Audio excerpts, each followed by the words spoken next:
Hello students, welcome to part 2 of one way simply supported slab. अभी अपन ने last जो स्टेप किया था उसके बाद हम कंटिन्यू करते हैं। लास्ट हमने effective depth of flexure find किया था और उसके बाद अब हम जो फाइंड करेंगे मेन स्टेप है, that is your main steel. अब आपके पास दो ऑप्शन है, या तो SP16 के साथ करो या SP16 के बिना करो। SP16 के साथ अगर आप करते हो तो आपको एक फॉर्मूला याद रखने की है, MU/BD²। पेज नंबर 48 लगाने का। उसके बाद MU अपन ने पीछे फाइंड कर चुके थे अपन, ये रहा WL²/8 करके MU अपन ने फाइंड किया था। सेम अपने को MU की वैल्यू यहाँ पे डालने की, न्यूटन mm में डाली इसलिए 10:6 किया। B अपने पास 1000 था ही और 150। B 1000 कहाँ से आया? ये जो अपन ने पीछे यहाँ पे किया है ना, B/D, तो B यहाँ पे अपन ने 1 मीटर लिया है, तो 1 मीटर को mm में कन्वर्ट किया, इस वजह से अपन ने यहाँ पे 1000 लिखा है। तो 1000 × 150 का स्क्वायर, तो ये अपने को 0.74 मिलता है। उसके बाद पेज नंबर 48 खोलने का SP16 के अंदर। SP16 ये रही। अब SP16 के अंदर पेज नंबर 48 में खोलूँ तो ये पेज नंबर 48 क्यों खोला? यहाँ पे लिखा है FCK 20 हो तो पेज नंबर 48, FCK 25 हो तो पेज नंबर 49। ये ध्यान देना, अपने को FCK 20 दिया गया है, वैल्यू मिली अपने को 0.74। तो यहाँ से देखते जाने का MU/BD² की वैल्यूज़ ये रहा 0.75। 0.74 तो है ही नहीं, तो क्या करेंगे? और यहाँ पे है FY 415, तो सामने वैल्यू दी गई है 0.218, पर वो 0.75 के लिए 74 के लिए चाहिए। अब मैं चाहूँ तो 0.70 और 75 के बीच में इंटरपोलेशन करके वैल्यू फाइंड कर सकता हूँ, पर इतनी ज़्यादा मेहनत नहीं करने की, इसमें टाइम नहीं बिगाड़ने का। शॉर्टकट मेथड यही है कि 0.75 है, 0.74 के लिए चाहिए, तो इस वैल्यू से थोड़ी कम वैल्यू ले लेने की। तो 0.218 है तो 216 ले लो, 217 ले लो, 215 ले लो, 213 ले लो, सब सही आएंगे। आपके आंसर में ज़्यादा कोई वेरिएशन नहीं आएगा। तो आप कोई भी वैल्यू ले लो, लेकिन इससे कम होनी चाहिए और इससे काफ़ी ज़्यादा होनी चाहिए। तो 218 है तो उससे थोड़ी कम, तो 216 या 5 ले लेते। तो हमने लिया यहाँ पे 0.215। ये मेथड एक है। और दूसरी PT फाइंड करने की मेथड है एक फॉर्मूला जो मैंने आपको पहले भी बता चुका हूँ, 50 FCK/FY 1 - 1 √1 - 4.6 MU FCK/BD²। ये फॉर्मूला डालिए, आपको वैल्यू मिल जाएगी। अब है ना, ये जो वैल्यू दी गई है ये तो बुक के अंदर लिखी थी इसलिए मैंने डायरेक्ट लिख दी, पर आप कैलकुलेटर में सॉल्व करोगे ना तो ये एग्जैक्ट वैल्यू नहीं मिलेगी। 0.21 तो ये डैश में क्या वैल्यू है एग्जैक्ट, वो कमेंट सेक्शन में मुझे बताना। चलिए, AST फाइंड करने के लिए फॉर्मूला यही है, PT/100 × BD। तो अपने पास सारी वैल्यूज़ हैं, तो अपने को AST मिल गया 322.5। यहाँ तक तो अपने को आता था। अब मेन स्टील के लिए बार अपने को 10 mm का ही कंसीडर करने का। मेन स्टील के लिए बार अपन को 10 mm का ही कंसीडर करने का। तो 10 mm का एक बार लूँ, 10 mm का एक बार लूँ तो AST कितना मिलेगा? तो π/4 × 10 का स्क्वायर, उसको अपन कहेंगे स्मॉल AST। तो π/4 × 10 का स्क्वायर तो अपने को मिलता है 78.53।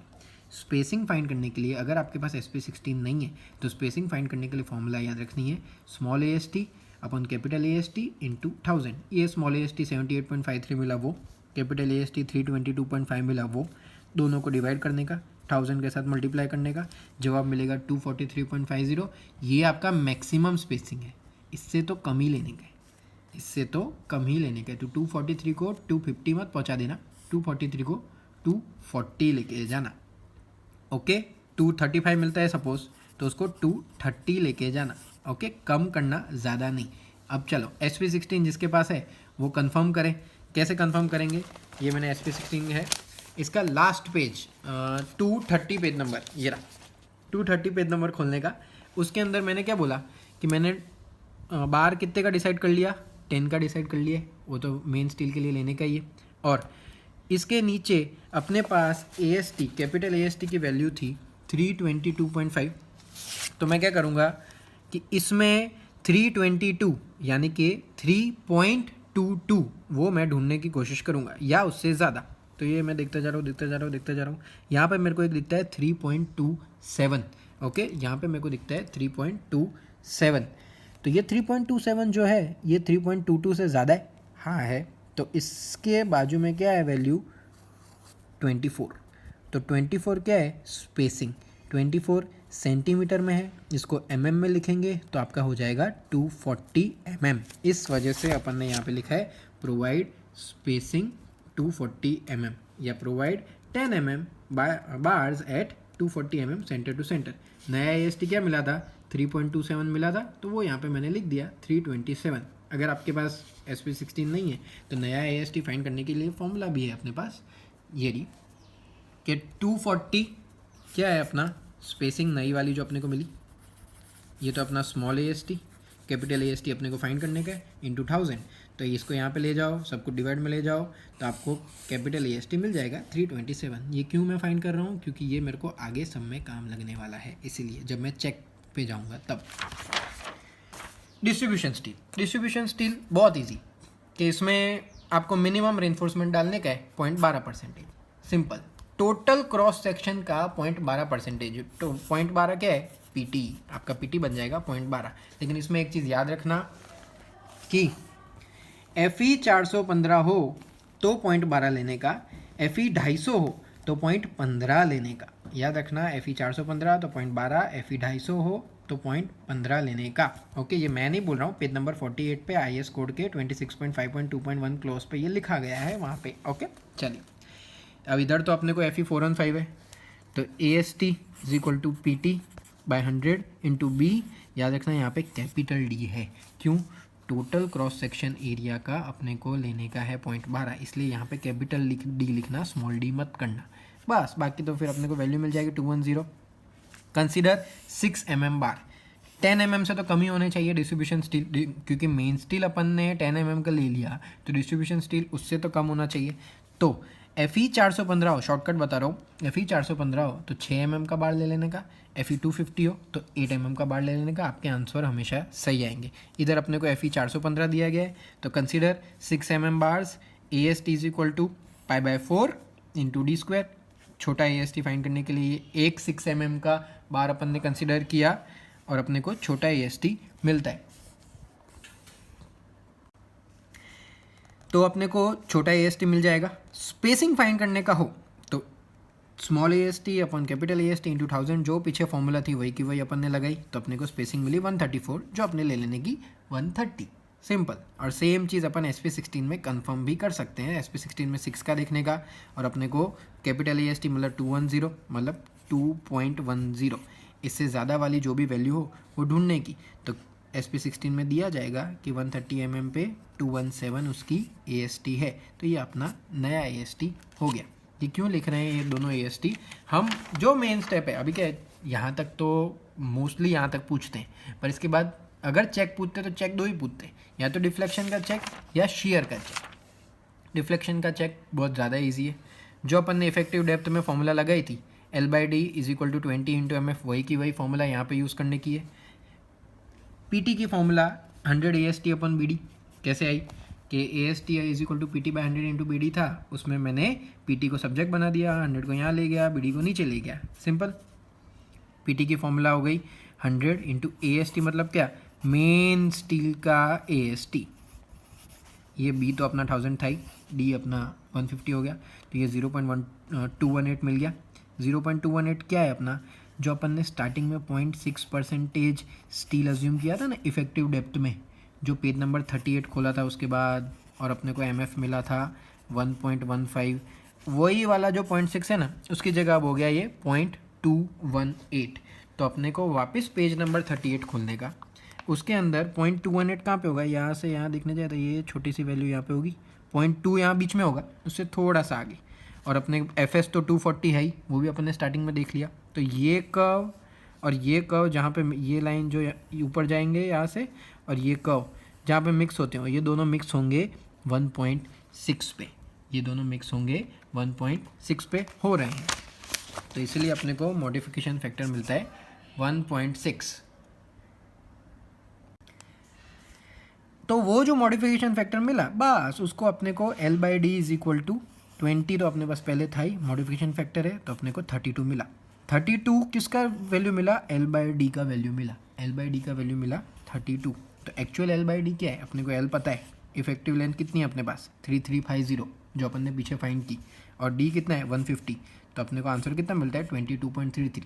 तो 22.33 और 32, तो 22.33 छोटा है और 32 जो रेशियो आपने फाइंड किया वो बड़ा है, तो ओके डिफ्लेक्शन में अपन ओके जा रहे हैं और अपने ओके ही जाएंगे, इसमें कोई ज़्यादा वेरिएशन, आप देख ही सकते हो वैल्यू में बहुत ज़्यादा डिफरेंस है, इसलिए कोई इसमें चिंता करने की ज़रूरत नहीं आएगी आपको। आप अगर सही वैल्यूज जाने दोगे तो रिफ्लेक्शन चेक हमेशा ओके ही आएगा। Next shear check. Shear check page number 72 और 73 बहुत काम का है आईएएस कोड के लिए। 72 73 खोलोगे उसमें आपका पूरा शेयर चेक खत्म हो जाएगा। पेज नंबर 72 खोलने का, पेज नंबर 72 पे ये टाउ वी की फॉर्मूला है V U upon B D. Tau V की फॉर्मूला है V U upon B D. तो अब वी यू तो है नहीं अपने पास, तो वी यू की formula W L by two. V U की फॉर्मूला होती है डब्ल्यू एल बाई टू। अब इधर एक चीज़ याद रखना, बहुत लोग जो ये गलती करते हैं कि डब्ल्यू अपने को पता है, जो मैंने यूडीएल नहीं बनाया था पीछे ऐसे, उसमें अपने को डब्ल्यू मिला था 11.82, वो तो मिल गया था मेरे को किलो न्यूटन पर मीटर में, डब्ल्यू तो मिल गया था। एल जो है ना वो एल ही नहीं लेने का है, यहाँ पे एल को एल ही नहीं लेने का है। एल अपना क्लियर स्पान जो 3200 था, या मैं कह लूँ एलएक्स था, वो वाली वैल्यू यहाँ पे लेनी है। ये गलती मत करना खाली, बस। बाकी तो आपने जो वैल्यू है 11.82 3.2 डिवाइड बाई 2, तो वी यू की वैल्यू मिल गई।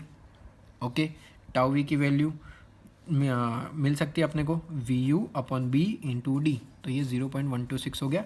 टाउ वी मतलब होता है नॉमिनल शेयर स्ट्रेस, कि इतना शेयर स्ट्रेस तो लग रहा है इस पर, तो इतना लग रहा है, और आप जो डिज़ाइन कर रहे हो जितना लग रहा है उससे ज़्यादा का ही आपको डिज़ाइन करने का है, वो आपका शेयर चेक होगा।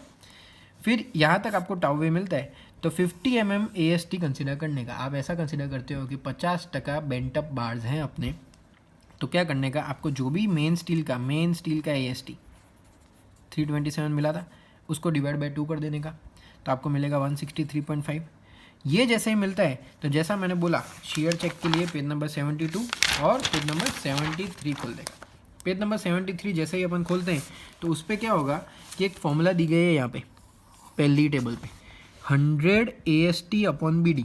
100 AST अपॉन बी डी आपको एक फॉर्मूला दी गई है, तो उसमें क्या करने का, ये 100 AST आपका ये जो आधा वाला किया अपन ने 163.5, वो अपन ने फाइंड किया अपॉन बी डी, तो वैल्यू मिली 0.109।